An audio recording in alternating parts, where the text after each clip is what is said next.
Help support the show by joining the Patreon or becoming a YouTube member. Also, hit that like button and subscribe if you want more Browns-focused content. All right, so we're going to do the film breakdown for Dillion Gabriel here. And what I like to do before these film breakdowns, if you have not watched one of these before, is kind of give a TLDR, too long didn't read, kind of synopsis of what we're going to be reviewing today and what I thought of Dillion Gabriel overall in this game. And if you just want my opinion of how he played, considering that he's going up against a Brian Flores defense, considering that he's a rookie quarterback in his first start, I will say that Dillion did about a C job in this game. I think there were areas that Dillion would acknowledge he could have been better at. I think there were areas where the team around him could have done better for him. And I think there are areas where the coaching staff could have put him in better positions to succeed. But I also thought there were areas where Dillion just kind of, rushed through some progressions, rushed through some stuff that really didn't benefit him or the team overall here, right? Some good, some bad. If I were grading him, like, let's say Dillion wasn't a rookie and he was like a 2-3 year starter in the NFL, I would probably give it like a 60 grade out of 100. But given that he is a rookie, given that he is going up against a Brian Flores defense, and his first week of practice is in London for whatever reason. Oh, not for whatever reason, but an international game, which is notoriously tough. There's some slack I'm going to be willing to give him in his grade, and some slack I'll be willing to give any rookie in his situation, especially. So, yeah. 60 grade if you're comparing him to his peers, 70 grade if you're considering that he's a rookie. And I think there's some good stuff here. I think there's some stuff that, makes you ask some larger questions. But that's my overall thoughts on Dillion Gabriel. If you want to know why it is that I have come to this conclusion with Dillion Gabriel and what backs it up, whether you agree or disagree, well, that's what the film breakdown is for, right? It's my way of showing my work on why it is that I believe this is a problem and this isn't a problem, instead of just saying, hey, I think this is a problem and you should believe me, right? I don't want you to just take my word for it. I want you to be able to see at least why it is I think the things that I think, and then you can make the determination on whether you think that's valid or not, or whether you agree with it or not. But that's my too long didn't read on Dillion Gabriel. Let's get into the actual film of it. But before I do, got to thank my sponsor for today, Sleeper. Real quick, just want to let you guys know Sleeper has a new offer here. They're offering a free $20 entry, no deposit required. And also, if you're a first-time user, you also will receive a 100% match on up to $100 when you use the promo code Worst Take. Again, $20 free, no deposit required. Plus, first-time users also receive a 100% deposit match up to $100. Join Sleeper. All right, let's start with the first play of the day. Dillion Gabriel on a nice little screen to David Njoku. Like this idea on the 2nd and 15 to get him going, right? Little fake screen up top, turn around, and then over the middle, David Njoku pops open in that nice little window that they just created for a nice little gain here that almost gets them the first down. So nice play call, nice design, good execution, especially Dillion here, right? Size being a concern when defenders get into your face. Want to see how you respond to that. It's going to be extra important when you're small. Does a good job of not just getting this ball out, staying poised, but also getting that ball out without being batted, which has also been a problem with Joe Flacco at 6'5". So, finding a way to get that ball out. Good job. It gets to David Njoku. Not the most smooth throw. He does have to pluck this from low a little bit, but it's fine. It's catchable. He's able to not just catch it, but pick it up, gain some steam, momentum. Nice job. Nice job there. All right, let's move on to play 2. Well, actually, in the end zone angle, I want you guys to look at the sell here from David Njoku. Really good job selling this play. When he's engaged this season, he's been good. But the problem is sometimes he's not always engaged. Great job here, right? Feet, block, block, block. Okay, now I'm coming across. Great stuff there. Good call, good play, nice design. All right, we're at 3rd and 3 here. We're at 3rd and 3. And this is what, first quarter 13.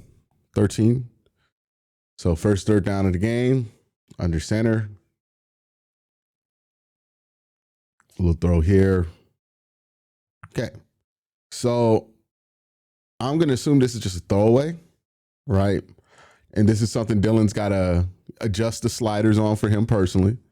I think there is a balance between giving a wide receiver a chance to make a play and putting the ball in danger. Every quarterback has to find their balance there. And I think Dillion has to find his balance there, right? Sometimes he's so adverse to putting the ball in danger right now that he doesn't give his wide receivers chances to make plays. And I understand the Browns wide receivers aren't great. So, I can understand the argument. You don't want to give them chances to make plays. It's not going to work out for you. But still, you got to give them a chance here, right? This ball right here, I think he just threw it away, right? I think he just threw it away. It's not catchable. This is not intended to go for Isaiah Bond, but I do think, this is a ball where you try to give Isaiah a chance to make this play here, right? 3rd and 3, just can't give up on it. Got to be a little bit more thorough there, right? Like, I don't know if that ball was high. If that ball is high, it's an egregious miss. But I think he's trying to throw this out. Like, I don't know. Got to ask Dillion what happened there.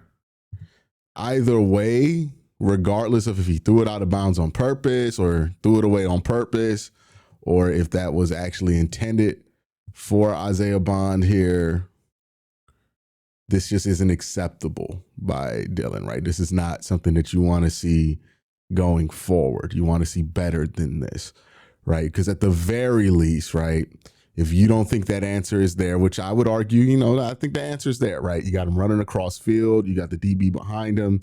I think there's enough here to throw this ball. But if you don't like that answer here, why can't you work back down to David Njoku to get the ball to David, right? It's 3rd and 3, right? Gotta at least attempt to get it here, right? So if you're going to let it go that quickly on 3rd and 3 and you're going to let it go downfield, it has to be a ball that gives the guy a chance. You know what I mean? Like, if you held on to this like 2 more seconds and then threw it out of bounds, no problem with that. But right here, this is just too early in the play to either give up on it, or if it's not a give up on it, then the throw's bad. So either way you can look at it, I think it's a bad rep.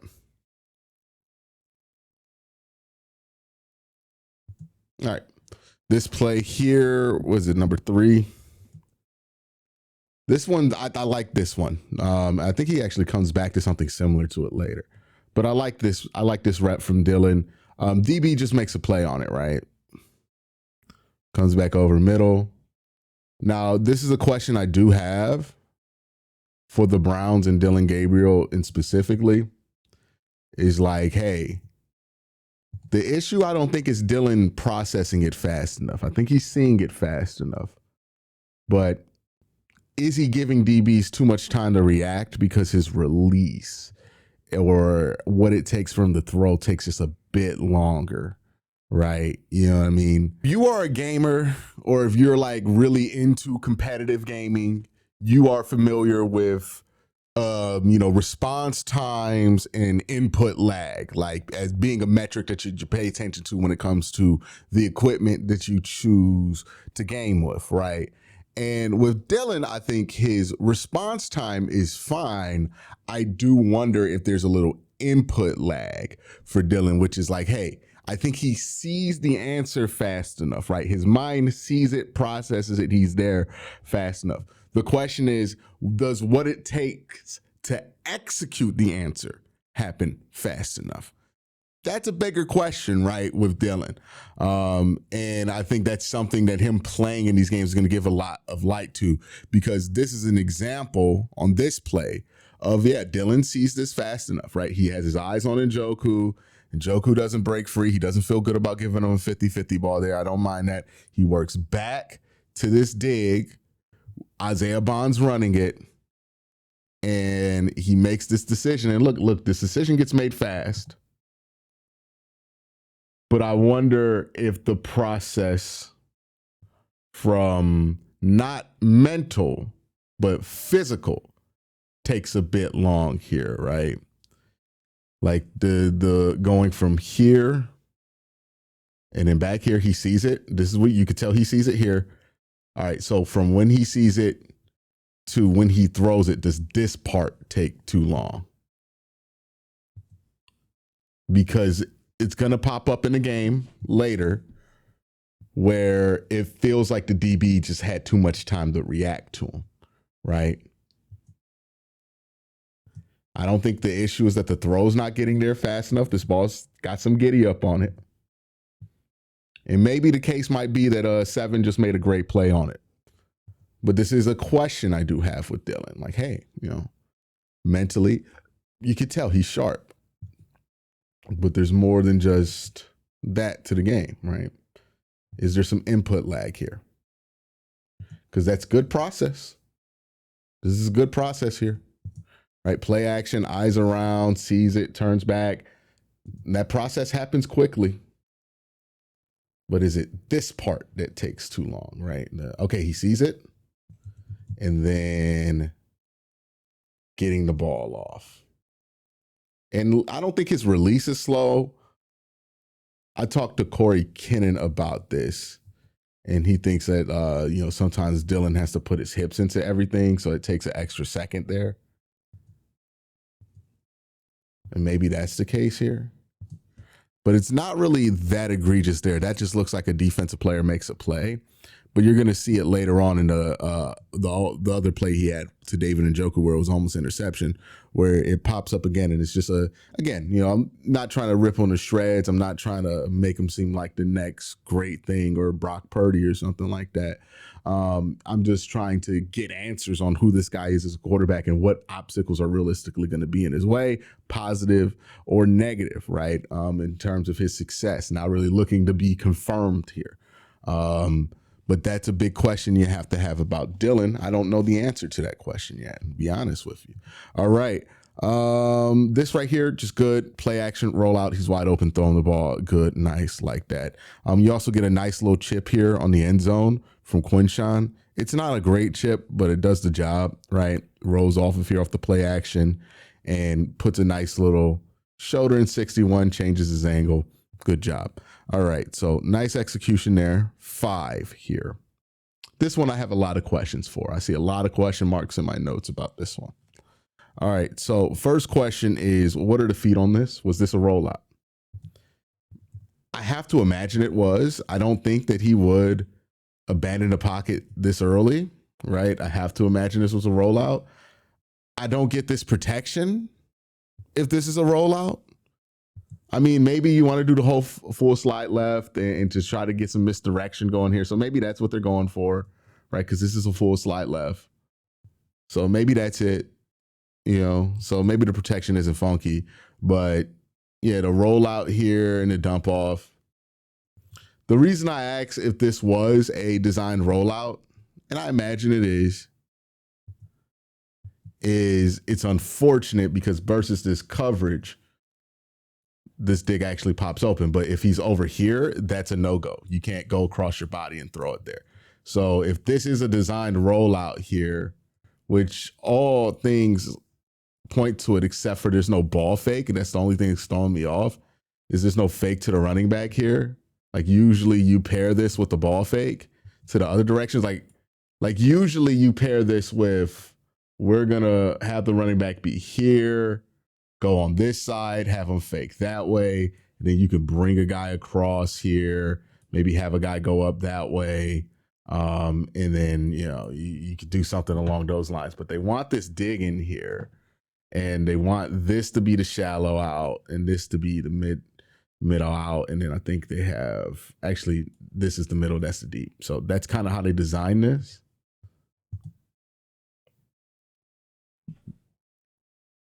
And it just kind of ends up being an extended handoff to Dillion Sampson, kind of makes that decision immediately. And if that's the design of the play for him to roll out, then that's fine. If the design isn't to roll out, then they want to see him hit that dig in the middle of the field. But it might be because that rollout might have carried 0 across there, right? So, that might have opened up that window that I'm talking about. So maybe Maybe that's just the design. A lot of questions here. I don't think anything was egregious there, but just a lot of questions you want to figure out the answer to before you're too judgmental. All right, 3rd and 4 here. Tell from my notes, I did not like this play. All right, so I think they're running a high-low here. Yeah, so they're running a high-low here. They actually convert. So, some people are going to say I'm nitpicking, but they convert here. David's running. Ooh, that's not what he's running. David's running the post over this here. I think the ideal is if this is zone, you go here. If it's man, you go here.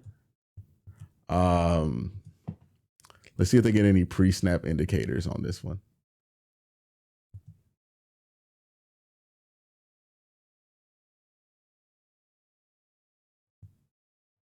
Yeah, I just don't love this. 2 reasons. Not my favorite play call in the world, but that's up to the people in the quarterback room, what they want to run on 3rd and short situations. I'm pretty sure this is in here because Dillion likes this concept, because that's how the play sheet gets put together, right? The quarterback has input on it.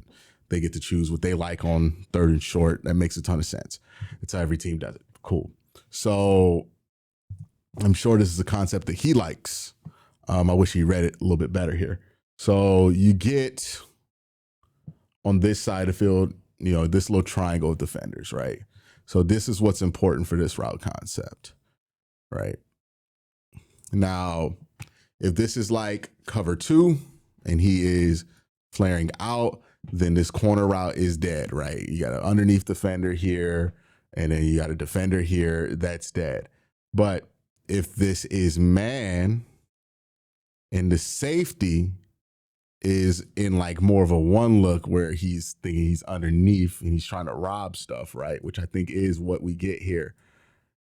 So if you don't see the safety kind of taking that space and it's just a 1-on-1 shot here with that corner, then you do want to take that throw here versus this.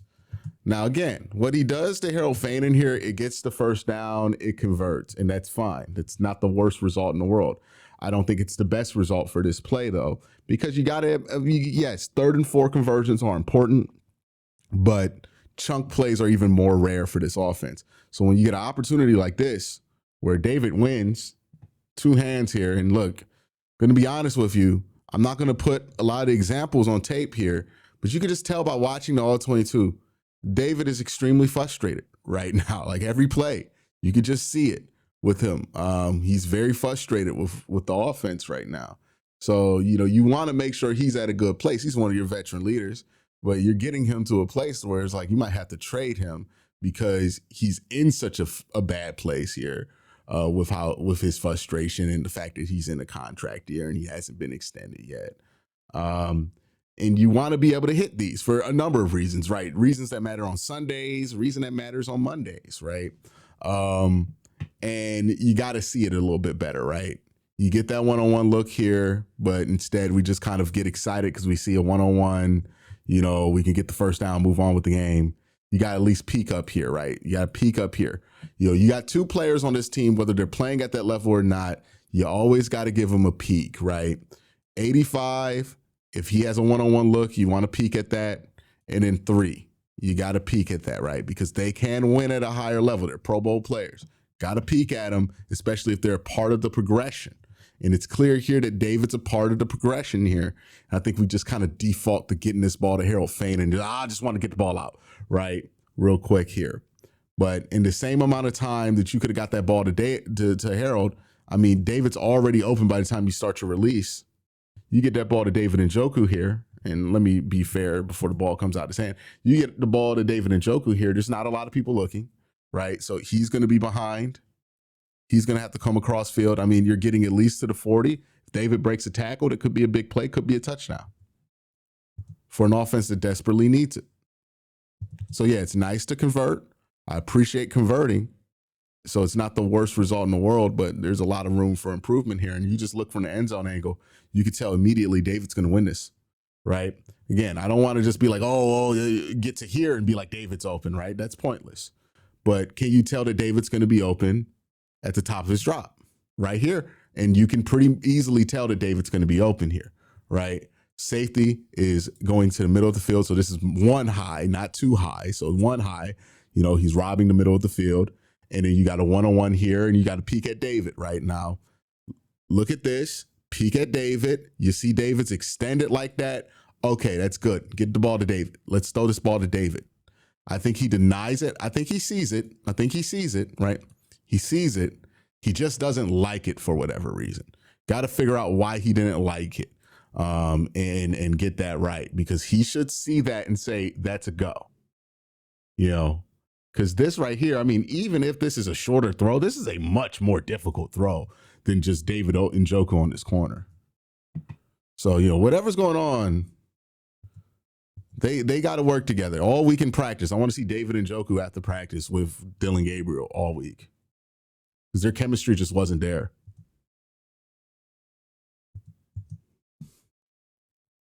Yeah, it's a big missed opportunity, man. That's a big missed opportunity here. All right, this one is what, second quarter, 4:56? Yes. Second quarter, 4:56. And this one is just for the offensive line. Now, unfortunately, like, if this thing gets blocked, I still don't know what we're trying to run here. Like, so I'm not gonna like just like let the play call skirt here because, oh man, it got blocked up. But like this play call, I think is bad. I don't like this play being in here. I don't know why this play is in the play sheet. This play call, like at any point in the game sucks. I don't get it. So what you have here basically is a 1, 2, 3, 4, 5, 6, 7-man protection. A 7-man protection.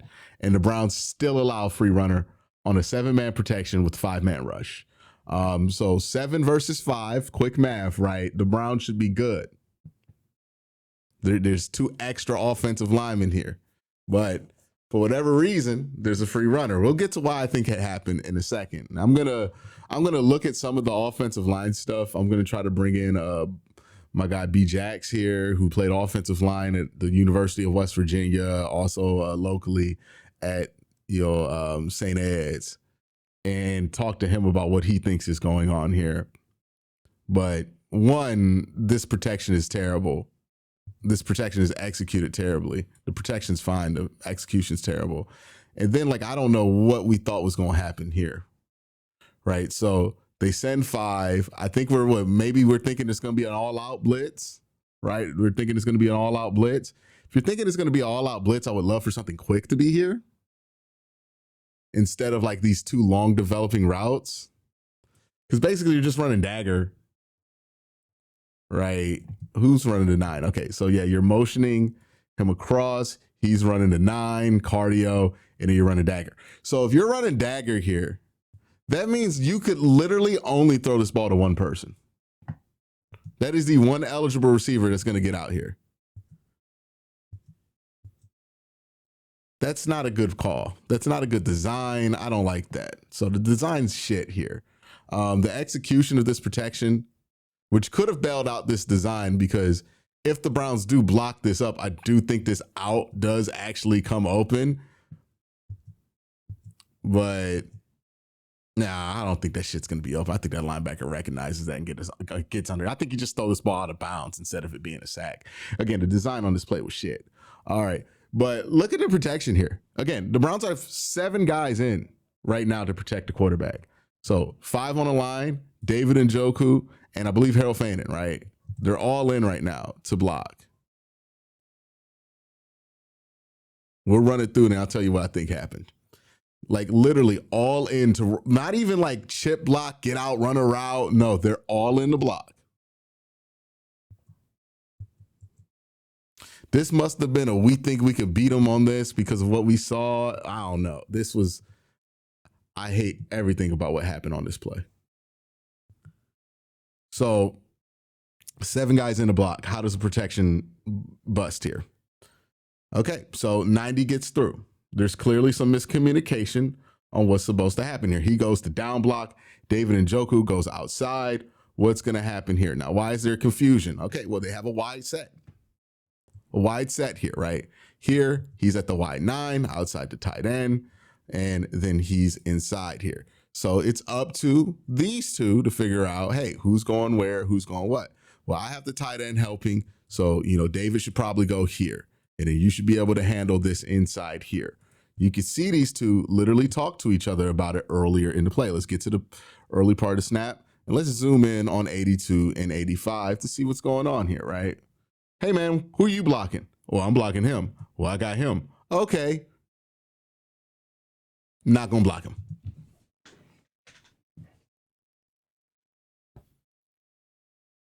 Again, I'm gonna bring on B-Jax. We're gonna get a more experienced opinion on this, because maybe I'm wrong here.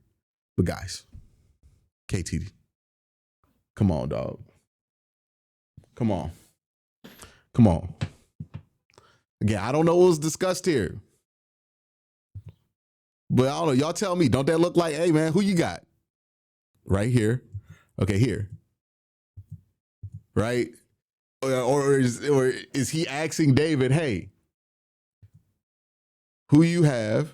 David identifies, I have this guy, right? He's not telling KT, you have that guy. He's saying, I have this guy. And look, he's not just pointing, I would hope. I would hope David is also verbalizing, yeah, I have the wide. I got the wide tech, right? I got the 9 tech. And he's like, okay, maybe KT's pointing back and saying, no, you have 90. Why in the world would that be the case? I don't know. Because even if KT thought he was helping somebody, who did he help? Come on, man. Come on. How does this happen? Yeah, he knew he messed up because he was all the way trying to block once he was turned around. Look at this. This is the look of shame right here from KT, dog. This is a look of shame. Oh, damn. I'm about to get yelled at. That's what that look say right there. Everything about this says KT messed up, in my opinion. Again, we're gonna look at the offensive line exclusively this week. Run and pass blocking. But man, I don't know what to do with that. I don't know what to do with that at all.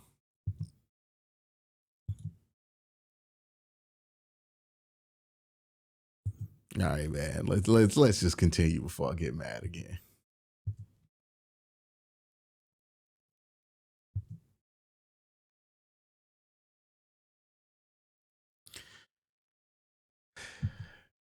Did I miss something?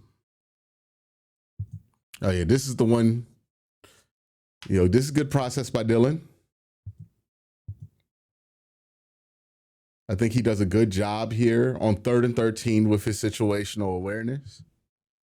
What we have seen in this offense is too many times we're going to default to this short thing. He doesn't default to it. He waits for Judy to pop open. He gets him the ball. It's a nice catchable ball. And Jerry doesn't catch it. Jerry's got to catch it. Don't know what to tell you. That's a good process there. It's a good throw. Got to catch it.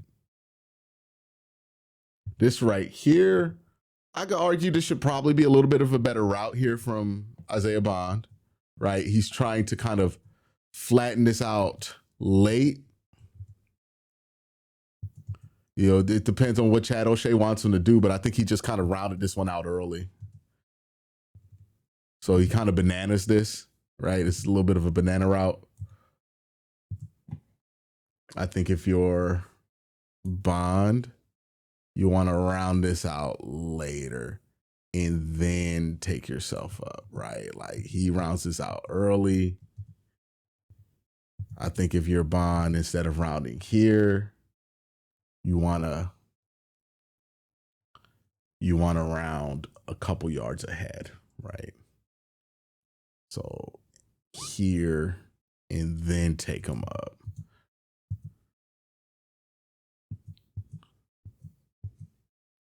This way,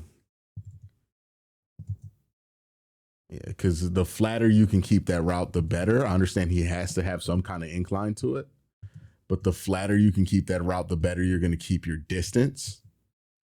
Also for Dillion Gabriel, this could have been a better throw, right? This could have also been a better throw. They convert on the 4th and short, ends up not being a big a deal, but still, tighter execution there. Who knows what happens?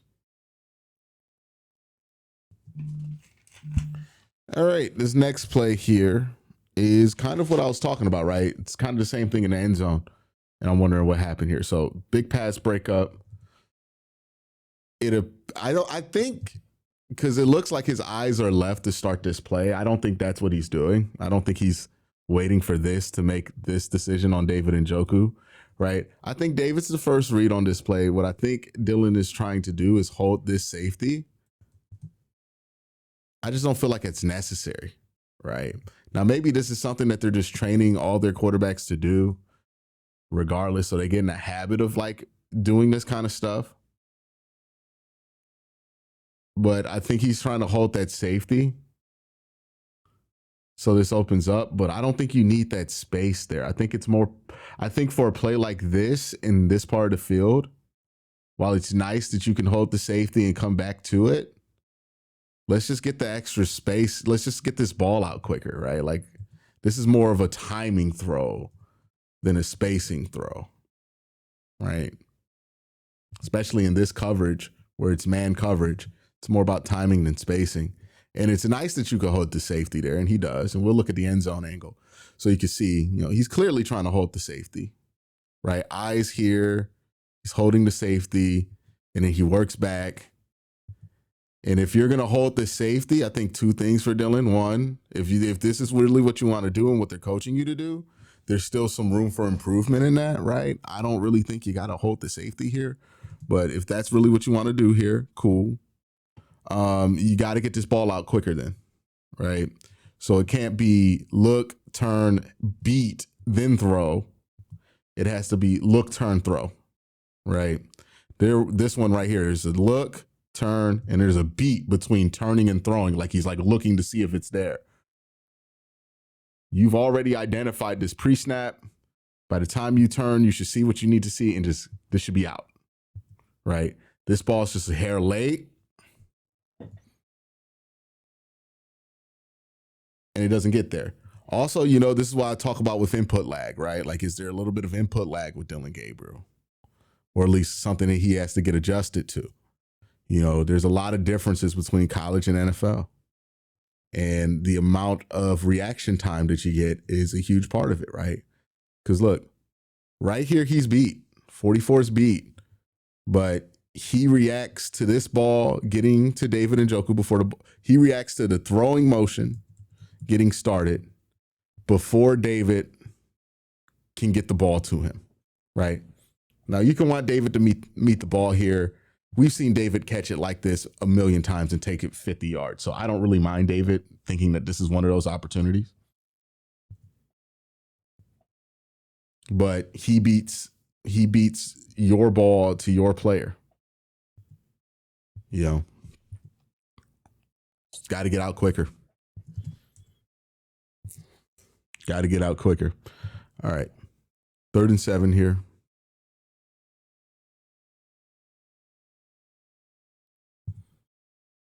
And what do I have written down on this 3rd and 7? What time is it?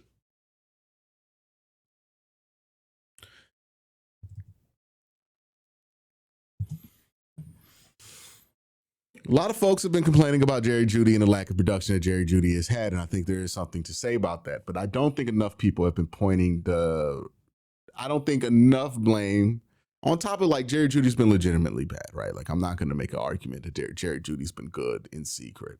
But I think one of the things the coaching staff could do and should be doing right now to get Jerry Judy to play better is getting him involved more and just making him more of a priority in the offense. And they haven't done that a lot. This is an example on a 3rd and 7 where they make him a priority. They're going to motion Jerry Judy in, back out, give him a nice play where, it's easy for him to get the conversion there and get him going, right?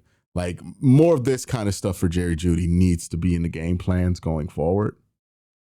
because at the end of the day, you have nobody else on this roster at wide receiver more talented than Jerry Judy, and you as a team, roster-wise, cannot afford to give up on Jerry Judy. So you got to figure out, hey, how do we get him to look like himself? Stuff like that is going to be paramount to that happening, right? All right, so 30 seconds here. This, I think, is Dillion's best throw of the game. First off here, you can see if you look up here, right, I'm going to show you Kevin Stefanski up here up top of your screen. Let's watch him on this play.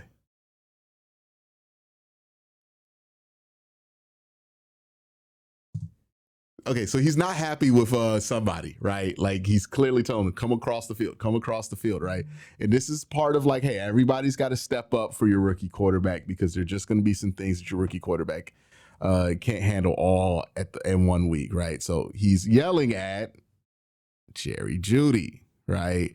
Like, Jerry Judy's here in the bunch, he's setting up, and he's like, Jerry, come across the field. Come across the field. Now stop moving so we can snap this ball, because I believe they were right up on the clock here. So luckily, Kevin, I think, does get Jerry's attention here, right? Kevin does get Jerry's attention here. And it's good, because this ends up being one of the best plays of the game for Dillion. So Jerry, he finally gets his attention here.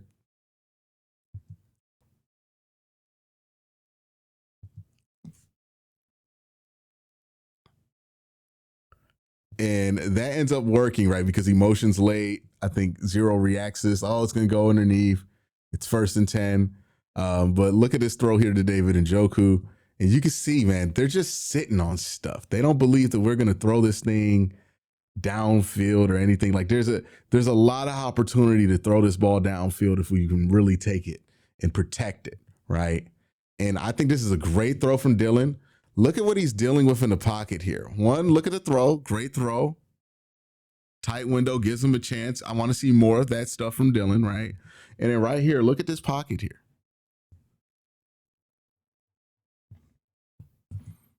I mean, Jack Conklin gets pushed right into his lap, literally.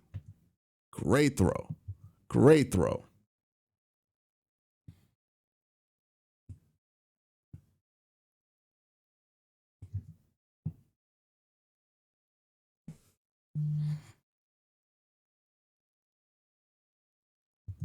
All right, 2nd and 8. Later on.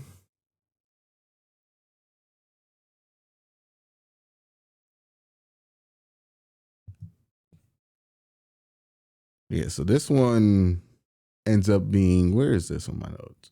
Oh, this is just good coverage.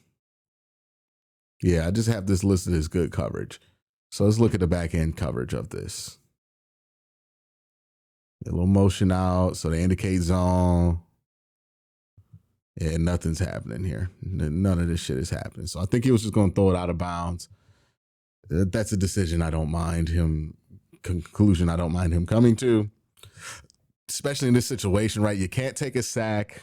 21 seconds left. I don't remember how many timeouts they had, but I don't think they had any. You know, this ball does get hit by the edge and it almost gets intercepted, but it's fine at the end of the day. Yeah, I don't mind this, right? Again, 21 seconds left. You can't take a sack. This play has to end up as a touchdown or out of bounds. I don't mind this at all.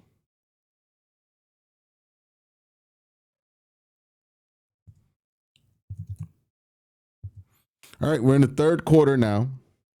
I believe this is what, 6:43. This is a really good job here. Just getting this ball off, staying poised. Again, getting the screen throw off has been a surprising point of contention with this offense with Joe Flacco. And Dillion did a better job with that. You know, gives David this attempt. Nice. Jump over him. Cool. All right. Let's go to this next one. This is the touchdown throw. again, maybe I'm tripping here. I think he's still a little late on this one. Now, this one, he had more of a reason to hold the safety, right? Because this time the safety's kind of sitting low. The other play, the safety was so far back. I'm like, why are we even holding him for this? But this is the same kind of concept here, right? Works back to it. There's just a lot more space for him to make this throw. But even then, I feel like he could have, I feel like he needs to get rid of this one a little bit quicker. Maybe I'm tripping. Maybe that's just going to be a tight window, but I feel like it was too close for what that was. You guys let me know in the comment section, but it scored. So, you know, not that big of a deal, even if it was a little late.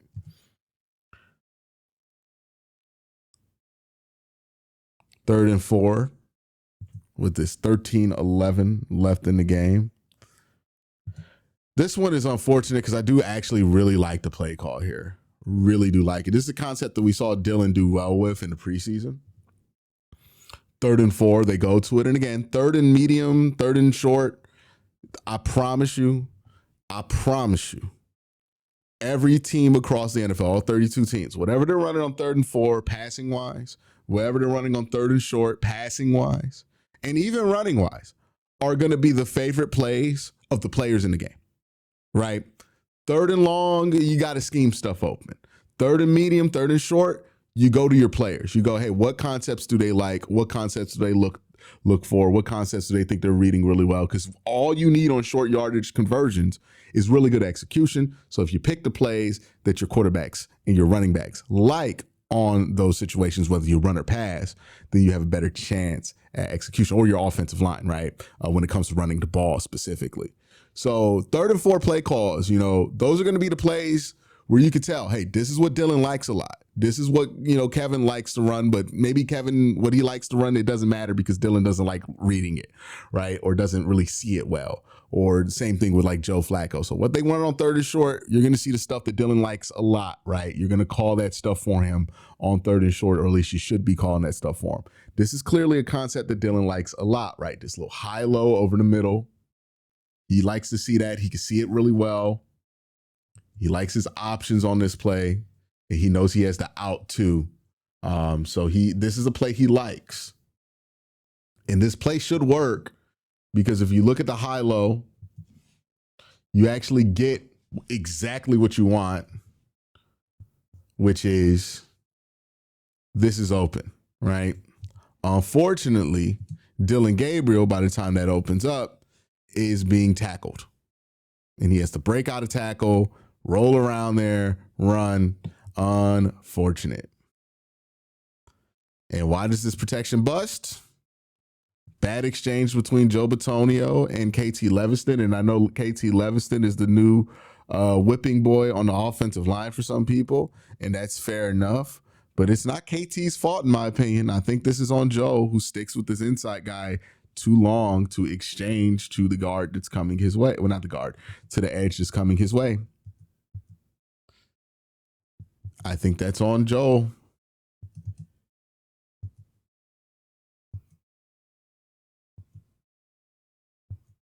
Yeah, and by the time he breaks out of this, nothing's going to happen there. So, yeah, you call a concept. It's exactly what you want, but you just don't block it. I mean, that's going to be a first down there. That would have been a huge first down. We needed that first down in the 4th quarter. We don't get it because we didn't protect. That sucks. That sucks. Miscommunication on a twist.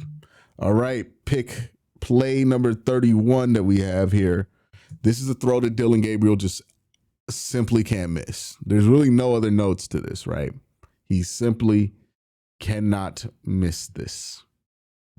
David's right there. He's open. And then he just overthinks this and overshoots this. What is this? Can't happen. Now, another thing that can't happen is David Njoku can't go up for this with one arm. This is ridiculous. David, please put both arms up and adjust to this like a normal tight end.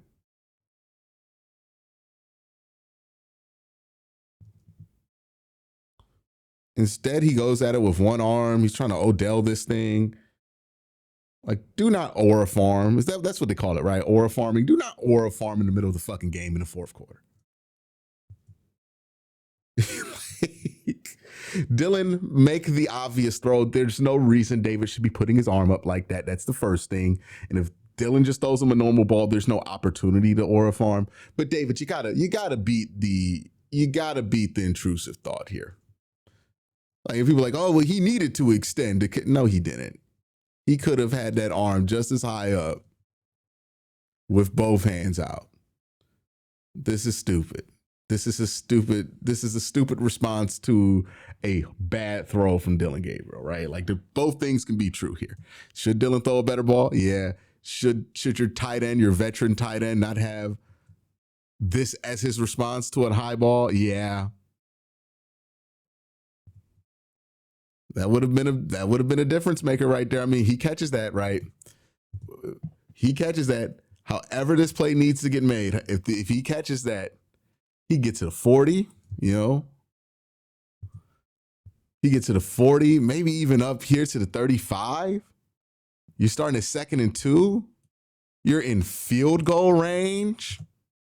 Whole different drive. But instead, we can't execute on a little dump off.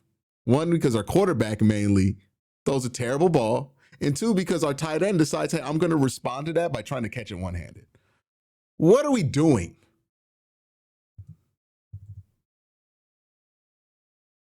This is so stupid.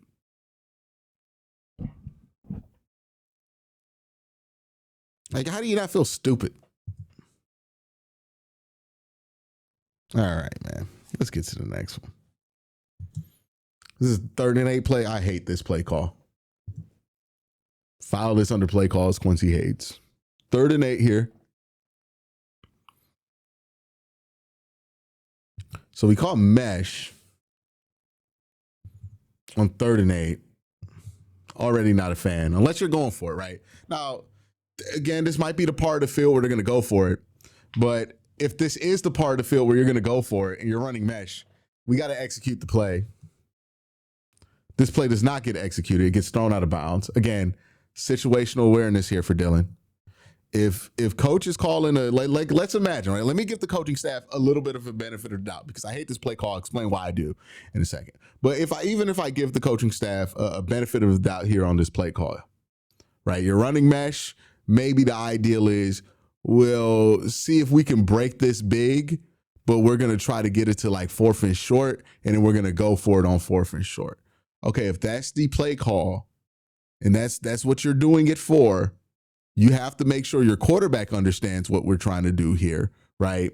And your quarterback has to also execute that. What happens here is that Dillion gets the mesh. He sees zone. He's looking for this out. It's not there. He throws it away. The one thing he can't do here, if that was the goal, if the goal was truly to get to a 4th and short, right? We want to give the coaching staff the benefit of the doubt. If that was the goal, well, then you at least got to just throw it to Harold Fannin here and see what happens, right? Like that's what you have to get down to. Okay, this is here. If that's not here, you see him climb, and then you see a safety here, so you know that this is not happening and that is not happening, right? Because they took it away. They're taking this underneath. He's carrying here, which means that's there, and there's a safety over top, which means this little deep route that you're trying to go for here, that's not happening. Okay, that's fine. It's zone. Let's just throw it to Harold Fannin and get the 3rd and short. That should be the process here. The fact that your quarterback throws this out of bounds tells me 2 things, one or the other. Either one, the intended effect of this play call was truly just to get a 1st down. And this is what we called to get the 1st down. Or 2, your quarterback has no situational awareness. Now, I don't think Dillion has no situational awareness. So I'm going to choose to believe that this is simply a bad play call. Because I have to imagine Dillion understands he can't throw that out of bounds if that's the intention. Again, it's one of those situations where there's 2 reasons for it that could exist. Both those reasons, the explanations for that are bad. Because the other thing is like we're running mesh on 3rd and 8. And mesh on 3rd and 8 is not terrible, but against a team that has not run that much man. at least on third down. And then if we're going to run mesh on 3rd and 8, honest to God, if we're going to run mesh on 3rd and 8, right, I really would prefer. And look, they might have their reasons for it, but if you're going to run mesh on 3rd and 8, usually what you have under, drag, right? And you make this a spot read. So let's say you bring him over, you put him over the ball, and you make this a spot read. The reason it's called, I don't know why it's called spot read, but basically you have an answer here for man, right? These are answers for man. And then this route right here, this ball route, well, that's an answer for zone. But they're all in the same part of the field. So these are progressions that are easy to get to because you're just reading a spot and picking, right? Maybe that's why it's called spot read. But instead, we run the mesh. It's not a very well ran mesh because Jamari Thrash, I think Jamari's trying to pick him. I think they're trying to run a pick play, right? You know, they're trying to run a pick play here. Jamari's trying to get his shoulder into this one. If it's man, it's not man, it's zone, right? So the pick doesn't work. And if the pick doesn't work here, I guess the second progression is go to this. I don't know. I just don't like the design of that. I don't like calling that there. I'm not a big fan of it.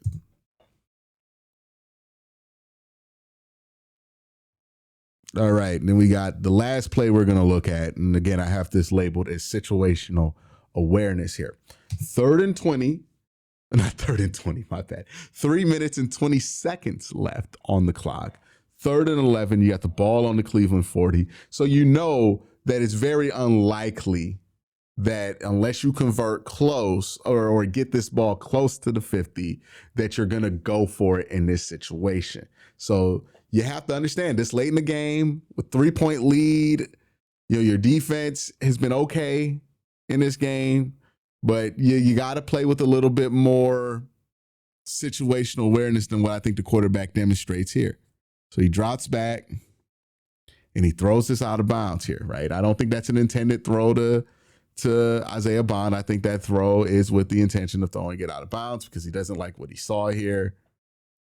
And I'm going to need him to hang on to hope for this play a little longer. I think Dillion tends to, you know, if you tell him, look at that. If he goes through that and it's not there, he's just going to give up on the play, right? And not like in a bad effort way. It's just, he's just going to, all right, play's not there. Let's move on, right? I need him in this situation to hold this ball a little bit longer and see if this is going to come open, right? Like you just got to hold on to hope here on this play a little bit longer than he does. Again, this is that same curl concept with a corner route over top that they love running. And then they have a little drive concept underneath it, right? Well, drive concept underneath it. With the drag coming this way and the dig coming the other way. And what you get here, right, you know, it's man coverage here, so that curl's not there for the 3rd and 11. You do not get the safety help here, but you get a one-on-one, but it doesn't look like your player in that corner route wins it, right? So David or Isaiah Bond doesn't win this route on that one-on-one. Okay. You look underneath and David's not here. He's not open because this is just kind of zone coverage underneath. But what you do have is, let's rewind this back. What you do have is if the defense in middle field open. So, you got him chasing, low, him chasing, deep safety, middle field open. So work through it, right? Like what are all the progressions here? I imagine it was, let's rewind it. I imagine it's got to be in this situation. 1, 2. Well, you read this based on this. So I don't know. That's just part of, this is all one progression here. And then 2, If they leave that wide open, take it. Or if he's just like sitting there with space, take it because you can get the third and short. And then if you have the time to work back to 3 here, you'll want to work back to 3. And Dillion, I don't think he waits for it, right? Like he's not getting pressured. He has time to work back to 3 here. So he looks at 1. He doesn't like that 1's not there, and he gets rid of this. I don't think that was necessary. I think that's way too safe. Also, I think Kevin was kind of pissed off about this one because I remember watching the TV cut of this, and then you can see Kevin like kind of meet his quarterback here. Yeah. You can tell it you can see it in the wide, right? This is Kevin Stefanski. Hold on. I gotta zoom out so you can see him. But this is Kevin Stefanski. I want you guys to watch him here. Right. Let's look at how he reacts to this. You can literally see him. Hold on. Here, he sees the throw. He's like, right? He does that little drag there. And it's like either you just didn't give him a chance to throw it, you threw it out of bounds. It's literally what we couldn't have there. Or you didn't wait through the play. We'll see. Now, another thing to keep in mind, and why, again, I have this labeled as situational awareness. Yes, you want to stick in the pocket longer. This is a situation where it doesn't matter if you really take a sack too, right? Like you want to keep the clock rolling, right? Because the Browns are trying to get the Vikings to use all their timeouts. The Vikings have 1 timeout left at this point, right? And on this play, 3rd and 11, I imagine those, like when we go back to the progression, which is why I come back to this being 1 progression, this being 2, and this being 3. The reason I come back to this being 2 is at the very least, you can complete this and you can get the clock going here, right? You can make them take a timeout so they don't lose 40 seconds on the clock here. The only timeout they get in the final drive is going to be a 2-minute warning. It just changes the dynamic of that drive entirely. Ultimately, they got downfield pretty quick because our defense did a pathetic job defending on that final drive. But you at least theoretically can manage the clock that way. This is on Dillion to execute, right? This is not on the coaching staff to hold his hand here. This is on Dillion to execute. And because he's in there, this is a fair expectation for him to have. Now, if you don't, again, I want him to stay in here and work to his 3rd progression. I think he's capable of it. I think he gave up on this too quickly. But at the very least, you expect him to work back to one of his checks and take the check down or run around back there, try to scramble, take a sack. If you take a sack there, we literally don't give a fuck. We're not in field goal range. All that's going to happen is Minnesota's going to have to take a timeout. That's all that's going to happen there. Or you give them 40 less seconds to work with now with the ball. So taking a sack here, you can take the sack here. It does not matter if you take, all you can't do here is throw an interception, right? You can take a sack. You can be short here. You just can't take the interception. Now, again, there was an opportunity to convert backside here. Jerry Judy, middle field was open. And again, the Browns need to take advantage of this because teams just aren't respecting their ability to go intermediate. But just a absolute bad play here from Dillion. This is bad execution from the quarterback. He's going to want this one back, right? This is a lack of situational awareness. You want him to be more situationally aware. Hey, what's going on here? What results can we have? What can't we have? If you're the coach, you need to do a better job of communicating that with Dillion. So he is aware so that everybody's aware of what the situation is, right? Like you need to communicate that with your quarterback if that's been a problem. But that all needs to be done because this result here, chucking this out of bounds, it's not acceptable. It is not an acceptable result here. Can't throw it out of bounds. You can't throw an interception here. You could take a sack. You could be short of the sticks because at least those two forced the Vikings to call a timeout, right?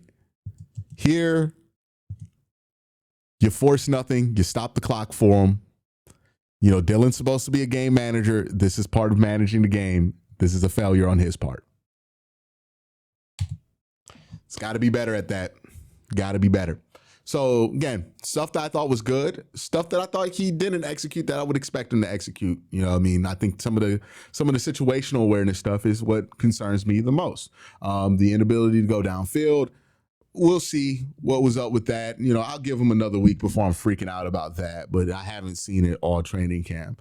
But there was some good stuff, right? He does work through the plays pretty cleanly. He does process and he's seeing the field pretty well. You know, he's getting the ball out. I think the offense moved a lot smoother with him in there. So there's some positives there. You know what I mean? Again, there's a reason why I would give it a 60 grade for if you're grading this on the curb of other NFL quarterbacks. But if we're grading it on the curbs of rookies who was dealing with Brian Flores defense, all I care about is that he didn't make an interception and that the Browns had a chance to win at the end of the game with him at quarterback, right? That was the bar for him. That's why I gave him a passing grade here for his debut. But there's definitely a lot of room for improvement. And as the weeks go on, you know, I'm going to be less and less lenient about certain things, right? If the situational awareness continues, if the inability to give guys a chance to make a play continues, this is going to be stuff that's going to start to stifle the offense. And it's going to look just like it did when Joe Flacco was in there. So that's kind of my thoughts. Let me know what you think in the comment section down below. Y'all have a great day. Have an even better night. Peace.